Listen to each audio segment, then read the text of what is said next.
Hai movie lover semua, gimana kabarnya? Sehat-sehat semua kan?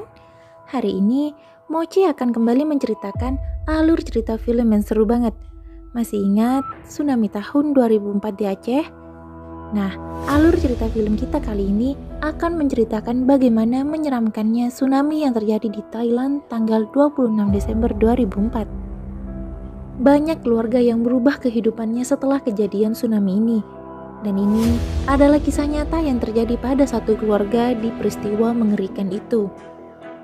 Film ini berjudul Impossible yang rilis pada tahun 2012 lalu. Sudah pada penasaran? Yuk kita langsung ke ceritanya.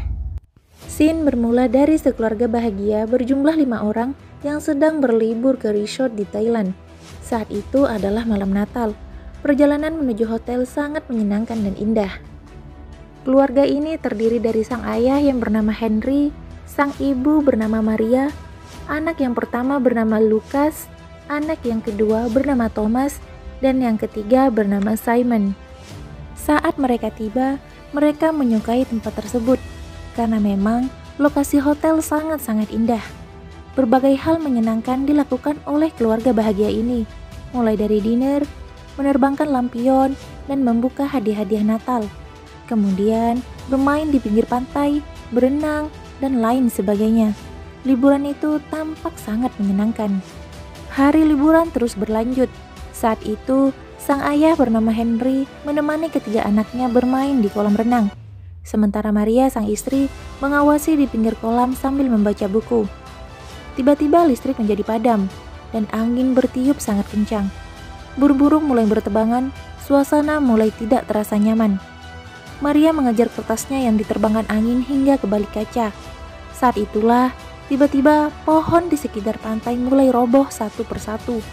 Air laut mulai menerjang dengan cepat ke arah mereka. Maria sempat berteriak kepada suaminya agar menyelamatkan anak-anaknya. Namun terlambat, semua yang berada di jalur tsunami mulai tersapu bersih. Maria terombang-ambing dalam derasnya arus tsunami.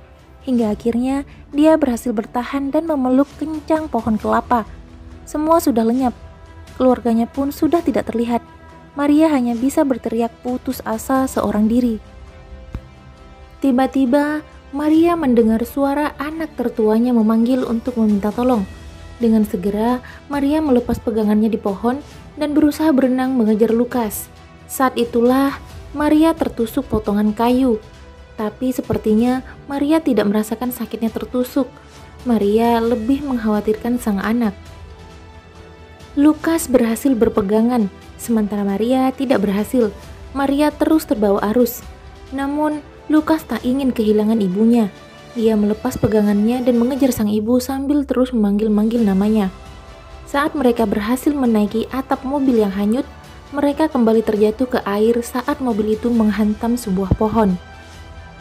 Dan pada saat itulah tsunami kedua kembali menerjang dan terlihat sangat mengerikan. Maria berusaha berteriak menguatkan Lucas, dan Lucas serta Maria tersapu tsunami gelombang kedua. Tubuh kecil keduanya terombang-ambing di dalam air, namun Lucas berhasil memeluk tiang listrik dan bertahan di sana, sambil berteriak, menangis, memanggil sang ayah juga sang ibu. Saat air mulai sedikit tenang, dari arah depan, Lucas melihat tubuh mengambang yang terlihat seperti ibunya. Dan benar, itu adalah Maria yang sempat pingsan. Namun terbangun saat Lucas berteriak-teriak memanggil namanya. Mereka pun bisa bertemu meski dalam keadaan penuh luka dan kedinginan. Lucas dan Maria berjalan mencari area yang lebih aman. Lucas tidak tega melihat ibunya yang berdarah-darah, hingga sang ibu menyuruhnya untuk berjalan di depannya. Bukan tempat aman yang mereka temukan, tapi keadaan yang tidak jauh berbeda. Pemandangan porak-poranda di mana-mana. Keadaan mulai memburuk, terutama Maria. Kondisinya mulai semakin tidak baik. Dia mulai mengalami batuk darah. Mereka berdua menemukan sebuah pohon besar agar bisa bertahan saat tsunami kembali datang. Saat itulah mereka menyelamatkan seorang anak yang bernama Daniel. Dengan kondisi kaki yang terluka parah, Maria berhasil menaiki pohon dengan bantuan Lucas. Setelah berjam-jam menanti bantuan, akhirnya datanglah dua masyarakat lokal untuk menolong. Karena kekurangan bantuan, Maria dibawa ke desa terdekat dengan cara ditarik. Maria terlihat kesakitan karena kakinya yang cedera terseret-seret. Setelah beberapa saat, mereka tiba di desa terdekat. Maria begitu terharu sampai menangis ketika orang-orang desa membantunya, dan dia pun dibawa ke rumah sakit terdekat untuk diberi pertolongan. Di perjalanan menuju ke rumah sakit, mereka terpisah dari Daniel, dan terlihat korban-korban dari tsunami banyak yang tergeletak di pinggir jalan, menunggu pertolongan. Bahkan sampai di rumah sakit pun, keadaan sama kacaunya. Orang-orang berdesak-desakan penuh dengan para korban. Maria mendapatkan pertolongan dan dirawat bersama korban-korban lainnya.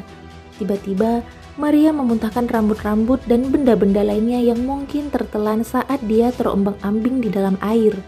Setelah agak tenang, Maria menyuruh Lukas untuk membantu orang-orang yang ada di sana. Lukas pun menurut dan mencari cara untuk membantu yang lain. Akhirnya, Lukas mencatat nama-nama orang yang hilang dan dia membantu mencari di sekeliling rumah sakit, memanggil satu persatu nama yang ada di dalam listnya. Dan akhirnya, satu nama menjawab. Ayah dan anak pun bertemu berkat bantuan Lukas. Dia berlari dengan senang ingin mengabarkan kepada Maria. Akan tetapi, saat tiba di kamar tempat Maria dirawat, sang ibu tidak ada di tempatnya. Lukas menjadi histeris mencari sang ibu. Seorang suster membantunya dan membawanya ke tenda anak-anak hilang. Lukas menangis sedih karena terpisah dari ibunya. Seorang laki-laki terlihat mencari sesuatu di tumpukan bekas reruntuhan. Badannya penuh luka. Dia menemukan bola merah. Rupanya, dia adalah suami Maria yang bernama Henry, ayah dari Lukas. Dia berteriak memanggil nama Lukas dan Maria dengan nada yang sedih dan putus asa.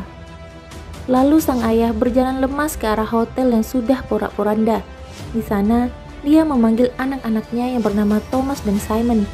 Rupanya, mereka berhasil menyelamatkan diri dan berlindung di hotel. Sang ayah mengatakan agar Simon dan Thomas pergi ke penampungan, dan dia akan terus mencari Maria dan Lukas hingga pagi hari. Setelah mengantar anak-anaknya ke dalam mobil untuk dibawa ke penampungan, malam itu juga dia berlanjut mencari Maria dan Lukas, berharap masih ada harapan untuk bertemu keduanya. Namun semuanya sia-sia, dan sang ayah pun pergi ke penampungan terdekat. Di penampungan terdekat, beberapa orang berkumpul menceritakan kejadian yang terjadi pada keluarga mereka masing-masing. Dan di antara orang-orang itu, ada yang berbaik hati meminjamkan HP kepada suami Maria agar dapat menghubungi keluarganya. Sang ayah atau Henry ini segera menelpon orang tuanya, berharap Maria sudah menelpon ke sana terlebih dahulu dan memberi kabar. Namun rupanya dialah yang pertama menelpon. Dia tak kuasa menahan tangis menceritakan kehilangannya dan berjanji akan terus mencari keluarganya hingga ditemukan.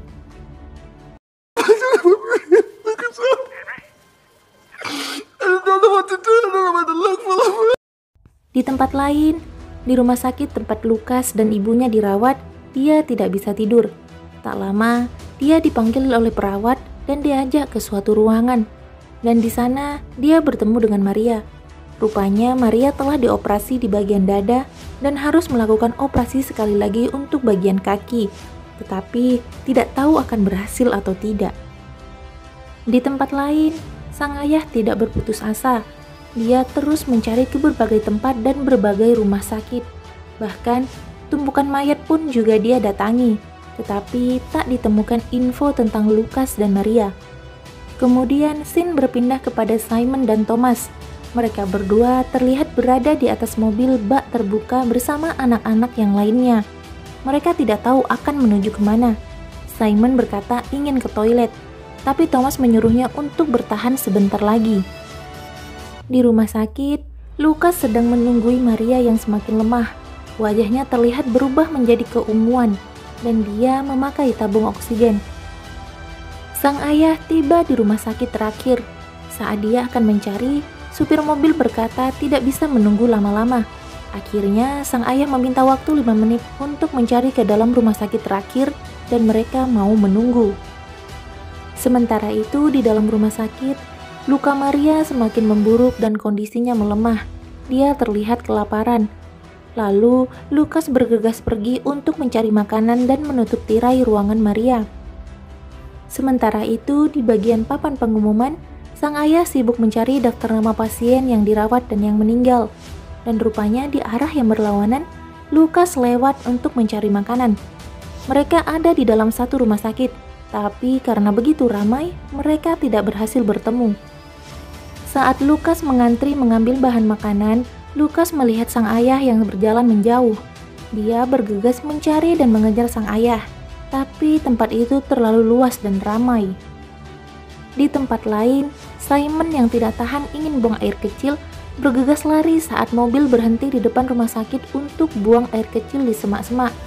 Tidak mereka sadari, di belakang mereka ada Lukas yang tengah mencari sang ayah. Rupanya sang ayah kembali ke mobil yang menunggunya. Dia sudah naik dan mengunci pintu mobil. Namun tiba-tiba, mobil tidak bisa dinyalakan hingga beberapa detik. Sang ayah turun dari mobil karena melihat bola merah yang dimainkan beberapa anak sangat mirip dengan milik anak-anaknya. Sementara Lukas terus mencari ke tenda-tenda dan ke sekeliling rumah sakit. Di tempat lain, sang adik yang sudah selesai buang air kecil bergegas naik ke mobil yang menunggunya. Lukas yang kebingungan dan putus asa berteriak memanggil sang ayah. Simon yang sering bertengkar dengan Lukas mendengar dan mengenali suara sang kakak. Mereka berdua berteriak-teriak sekencang mungkin memanggil nama sang kakak. Akhirnya, mereka bertemu kembali dengan sangat mengharukan. Dan dari kejauhan, Lukas melihat ayahnya berjalan. Lukas segera berlari mengejar sang ayah dan mereka berpelukan sambil menangis. Mereka kembali bertemu meski hal itu hal yang hampir mustahil terjadi. Mereka terlihat begitu lega dan menangis sambil berpelukan. Lukas mengantar mereka pada Maria, namun Maria sedang sekarat. Saat Maria melihat keluarganya sedang berkumpul, dia berkata bisa beristirahat dengan tenang. Tapi sang suami menguatkannya dan dia segera kembali dioperasi. Saat dioperasi, Maria melihat kembali di dalam mimpinya detik-detik air laut menerjang. Perjuangannya untuk bertahan hidup di dalam derasnya arus yang mengombang-ambingkan badannya, tertusuk berbagai benda tajam hingga tergulung-gulung air. Pengalaman yang begitu sangat mengerikan. Dan akhirnya operasi berhasil dan mereka dapat kembali pulang dengan selamat. Gimana? Ceritanya seru kan teman-teman? Jangan lupa like, komen, dan subscribe agar kalian tidak ketinggalan cerita film-film seru lainnya. Dan kalau kalian suka dengan criminal story, kalian bisa mampir ke channel aku yang khusus membahas criminal story. Sampai jumpa di video selanjutnya dan bye-bye!